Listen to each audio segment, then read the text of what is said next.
Thanks, JD, for inviting me and inviting us, and thanks for coming out tonight. I thought what I would do is just give you a little bit of background and information, what we've learned from hosting 2 art shows at the Natural History Museum. To start, I wanted to provide a little bit of context. See if I can get this to work.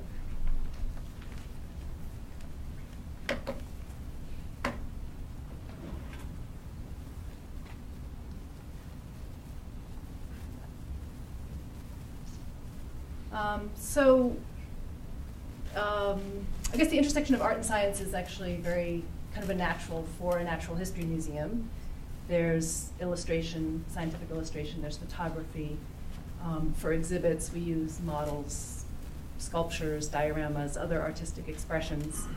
And the Smithsonian itself, with art, history, science, and technology museums, is in a lot of ways a natural for kind of exploring these intersections.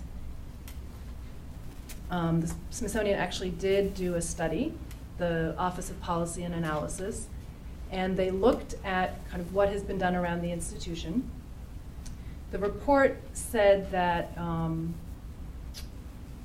Smithsonian is well positioned to break down compartmentalization between the social and behavioral sciences and humanities, and to positively execute its mission of increasing and diffusing knowledge. They reviewed a series of activities going on, and the activities that kind of embody these principles. And then they offered the hope that the study catalyzes thinking about how the reader's activities can contribute to greater interdisciplinary collaboration in the future. And I found it very exciting that Smithsonian did do this report. I think there is a lot of potential. I also think kind of what I'm going to talk about is kind of how do you try to implement that in one of the Smithsonian museums. One of the things that the report mentions is something that you're now hearing for the 4th time tonight, is the Smithsonian Artist Research Fellowship Program. It was established in 2007, and it's really an amazing program. I don't think any of the previous speakers mentioned this, but it's an opportunity for artists to work closely with collections and curators, and there are no strings attached. I mean, really, it's about the exploration, it's about the discovery, it's about the questions that are raised. I find it kind of wonderful because it is kind of an opportunity for exhibitions, I think, that are related to our collections and our research. And as you know, CJ was one of the fellows.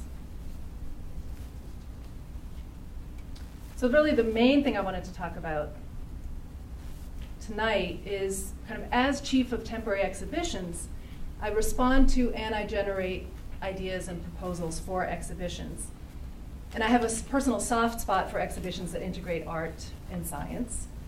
And I do that because, or I have that soft spot because I think they really help break down the boundaries between disciplines, and they're a new and kind of exciting way of engaging visitors. But kind of that soft spot and that belief isn't really enough. We're a science museum, and we want to know if these exhibitions actually increase our visitors' appreciation of the natural world and appreciation and understanding of science. So we gather data. And we are a science organization, so data talks. And I'm going to tell you a little bit about what we've learned from these 2 exhibitions. The one I'm going to talk about is the Hyperbolic Crochet Coral Reef, which was on display about a year ago now. And then I'll also talk about the CJ exhibition.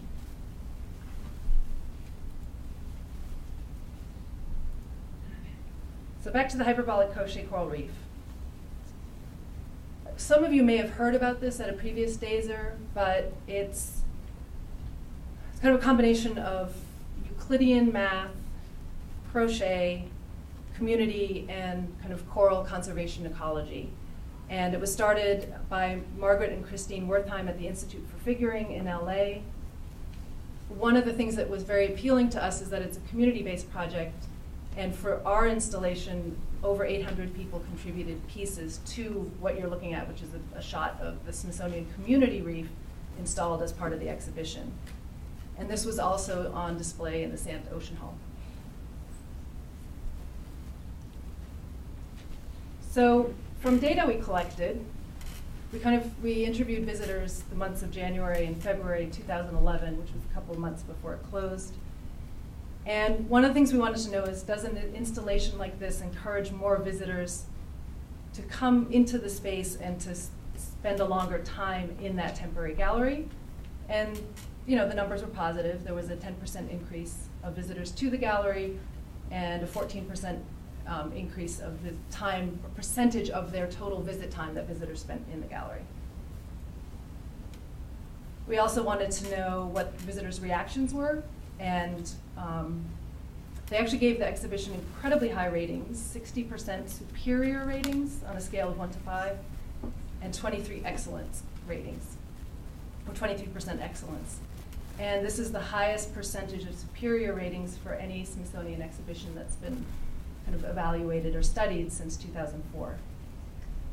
In addition, and here's some quotes, 54% of the visitors expressed some sort of surprise at seeing the exhibition there. And the vast majority of that surprise was positive. We also wanted to know if visitors understood the themes, so themes of math, community, and coral reef conservation. And again, the good news is that 36% were able to identify specific themes of the exhibition. Only 53% could identify kind of a broad theme of the exhibition. So we're actually not really, it's kind of mixed data there. And there was really absolutely no difference in visitors' attitudes towards coral reefs, depending on whether they had visited the exhibition or not, just been to the Sand Ocean Hall, not seen the exhibition, or went to both. So again, the question is, what does that mean? What did we accomplish? Now I'll talk a little bit about the CJ visitor survey data. And I do want to say that this is actually very preliminary. The report hasn't been finalized, but I'm going to give you some numbers that have come out, but the full analysis isn't done yet. Again, the exhibition was very highly rated, 21% superior ratings, 40% excellent ratings. We also asked visitors to identify the experiences they had in the exhibition, and those ranged, as you can see from the list up there, from having their curiosity sparked, to feeling a sense of awe and wonder, to seeing their children or friends learn.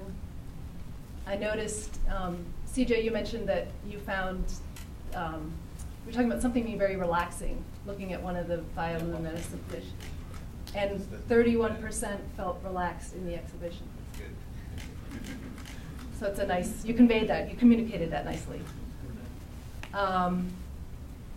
Something that's actually, a number that I'm very excited about is that 25% felt that the exhibition increased their appreciation of the natural world, and 9% felt that it enriched their understanding or that they gained information through seeing the exhibit. Here you see a quote, 94%, that's a large number, 94% of visitors expressed some kind of surprise, ranging from mild to extreme. And I think the extreme levels of surprise were somewhere in the order of 15% or something, to see such an installation at a natural history museum.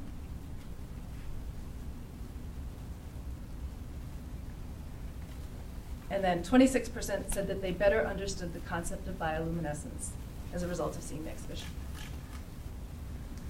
So, this is a bunch of numbers, and like I said, this is just a few numbers from these much more extensive visitor surveys. But the real question, I guess, is kind of what does this all mean?